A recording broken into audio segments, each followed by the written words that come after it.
शायद ही दुनिया में कोई ऐसा बच्चा होगा आपकी उम्र का, या आजकल तो भाई पांचवी चौथी में पढ़ने वाले बच्चों के नाम से भी एक शब्द तो सुनाई देता ही, क्या? ग्रेविटी। रील रील भी बन चुकी है ग्रेविटी पे, तो ऐसी कोई चीज ही नहीं। तो हर एक बच्चा जानता है कि ग्रेविटी और ग्रेविटेशनल फोर्स होता है, कि जिसकी वजह से हम पृथ्वी पर चिपके हुए हैं।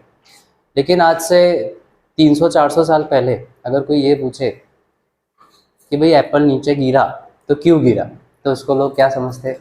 नहीं नहीं, पागल ही समझेंगे उस आदमी को। ग्रेविटी जमीन पे गिरेगा ना यार, ये ऐसा सवाल करते किया ही कैसे तुमने, हिम्मत ही कैसे हुई तुम्हारी? हाँ, नीचे ही गिरेगा। अगर तुम ऊपर कूदो ऐसे करके जंप करते हो तो नीचे ही आने वाले, ऊपर तो तुम चले नहीं जाओगे। तो अच्छा, 400 साल पहले ऐसी सब बातें जो थी ना वो कॉमन नहीं थी। तो उस टाइम पर आपको पता ही है कि न्यूटन आज से उनकी जो सेंचुरी थी 17th सेंचुरी मतलब 1600 से कुछ, हाँ 1600 से 1700 के बीच में उनका काम हुआ है। जन्म भी इसी बीच में हुआ है शायद। तारीख है तो पता है ना, इतने मैं याद नहीं रखता तारीख है आप लोग। हाँ हाँ, तो वही तारीख है, आप लोग देख लेना। तो ये इस दरमियान न्यूटन ने अपने सारे काम किए। चैप्टर इससे पहले कौन सा पढ़ा था? एक तो 8 और 9।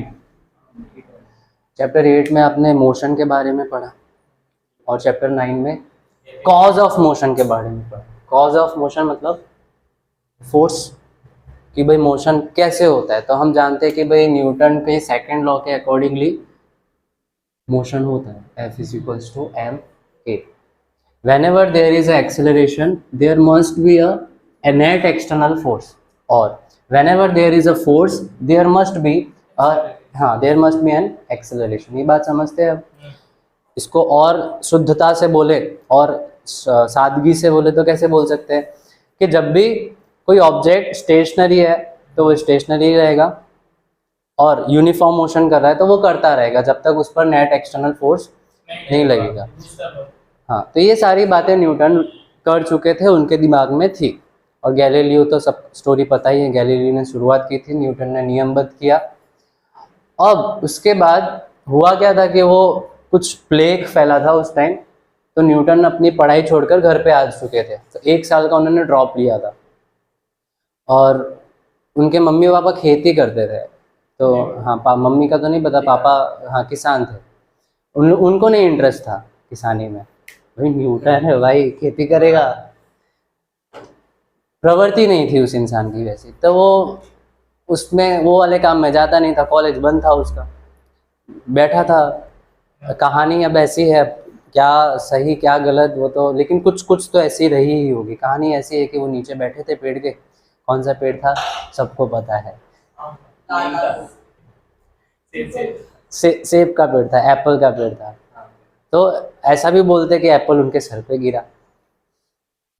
ठीक है, अब सर पे गिरा नहीं गिरा वो बात 2 नंबर की, हो सकता है आगे पीछे कहीं भी गिरा हो, लेकिन गिरा। और उन्होंने ऑब्जर्व किया कि एप्पल फॉल्स डाउन। अब उन्होंने कहानी सोचना इस तरह से शुरू किया कि जैसे कोई भी चीज़ नीचे गिरती है तो आप लोग मुझे बताओ कि ये किस टाइप का मोशन है। बहुत हम लोग डिटेल में चर्चा कर चुके हैं चैप्टर 8 और 9 में। प्रिंस, आपको बताना है कि ये मैंने आप मान लो एप्पल है। भाई देखो, पानी नहीं आना चाहिए मुंह में। आ रहा है, आया है? ओके। हाँ, इमेजिनेशन अच्छी होगी तो आएगा। अभी देखो एकदम मस्त हरा खट्टा मीठा एप्पल है, और ये ऐसे नीचे गिरा। ये मोशन किस टाइप का है? फ्री फॉल तो बोलते ही है, बट टाइप ऑफ मोशन बताना है कि लाइक यूनिफॉर्म है, नॉन यूनिफॉर्म है, एक्सेलरेटेड है। वेरी गुड प्रिंस, ये कैसा मोशन है? Uniformly accelerated. सी, स्पीड 0 है, और यहाँ से लेके नीचे तक स्पीड अप हो रहा है। स्पीड अप हो रहा है कि नहीं? यस, हर सेकंड में उसकी स्पीड कितनी बढ़ती है? 9.8 मीटर पर सेकंड, जो कि हम लोग चर्चा कर चुके हैं। मीन्स फ्री फॉल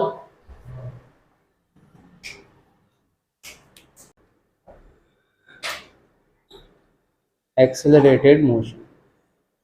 मीन्स वहाँ पर ए कैसा है, कांस्टेंट है।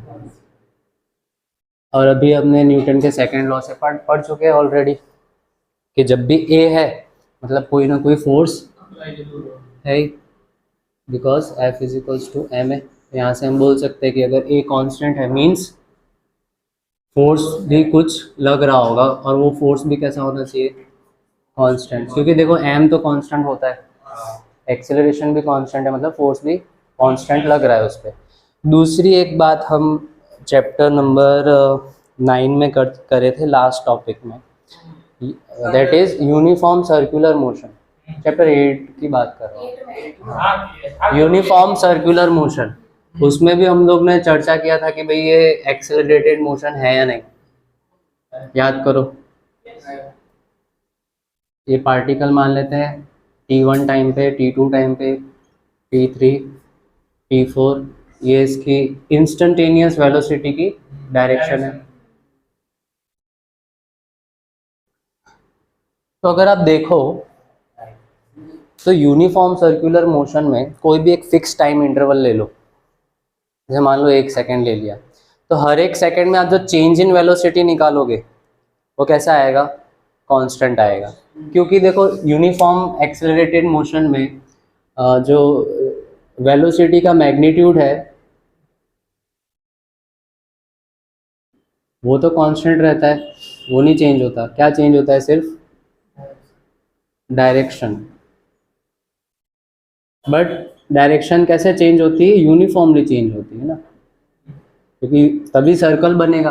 अगर नॉन यूनिफॉर्मली चेंज हो रहा है डायरेक्शन तो वो सर्कल नहीं बनेगा कभी भी। क्योंकि देखो आप मान लो 1 सेंटीमीटर आगे बढ़े और 1 डिग्री जितना मुड़ गए। 1 सेंटीमीटर तो एक बहुत मतलब एग्जाम्पल के लिए दे रहा हूँ, बहुत बड़ा बोल दिया मैंने।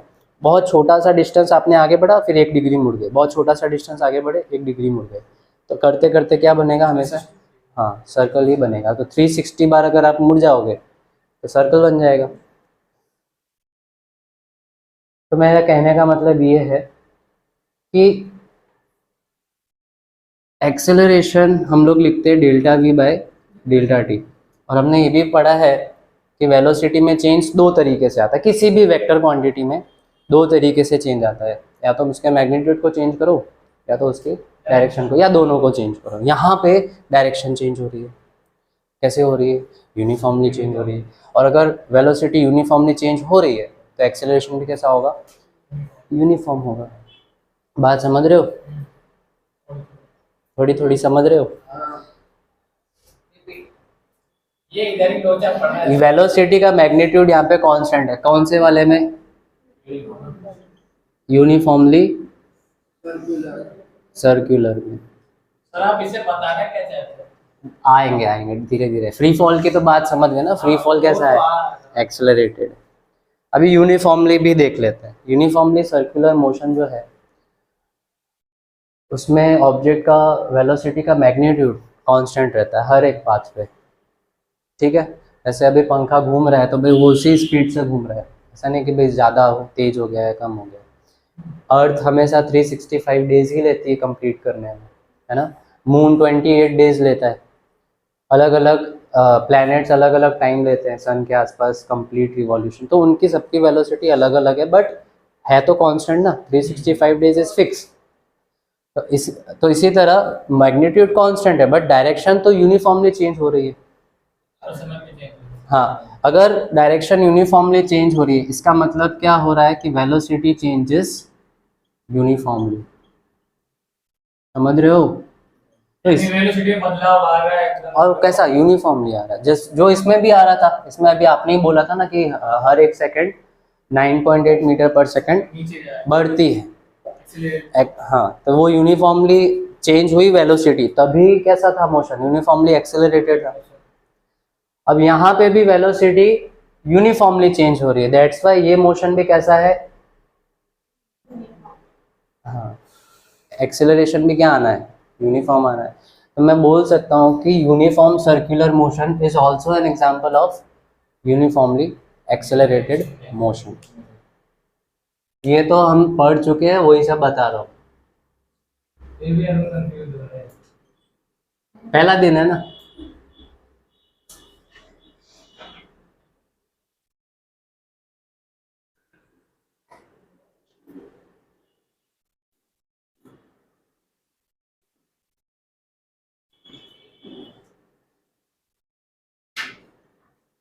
और मैंने यही दो क्यों बात किया वो भी बताता हूँ।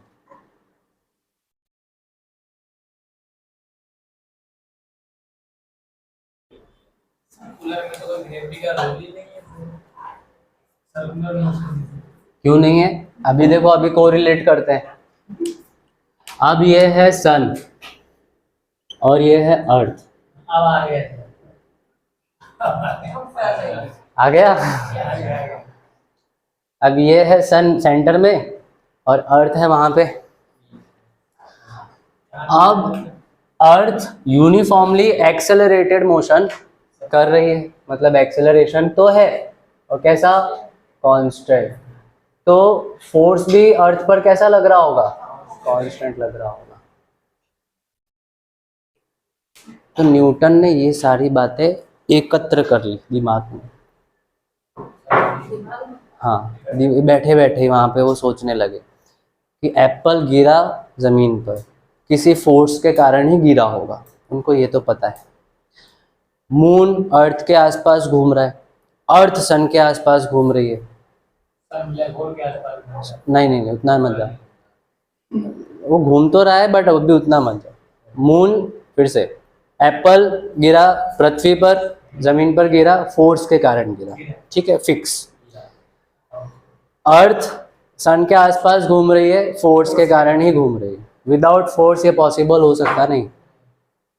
अब उन्होंने सोचना शुरू किया यहाँ से कि जिस फोर्स के कारण एप्पल अर्थ पर गिरा है, क्या उसी फोर्स के कारण मून अर्थ के आसपास घूम रहा है?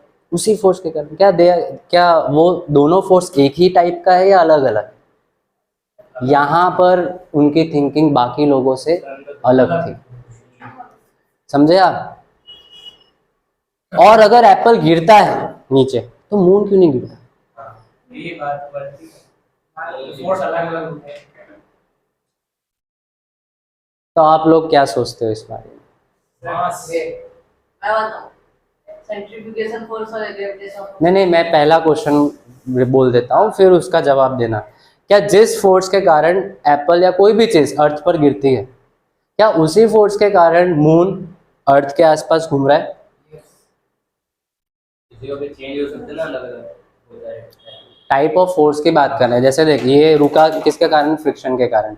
ये रुका किसके कारण? फ्रिक्शन के कारण। तो दोनों का टाइप कैसा? Same, friction. तो सेब गिरा कहाँ पर? चार कहाँ गिर रहा है सर? अलग अलग पर एक मिनट, गिर नहीं रहा लेकिन फोर्स तो लग रहा है ना। देख, फोर्स लग रहा है ना, और उसी फोर्स के कारण चीजें गोल गोल घूमती।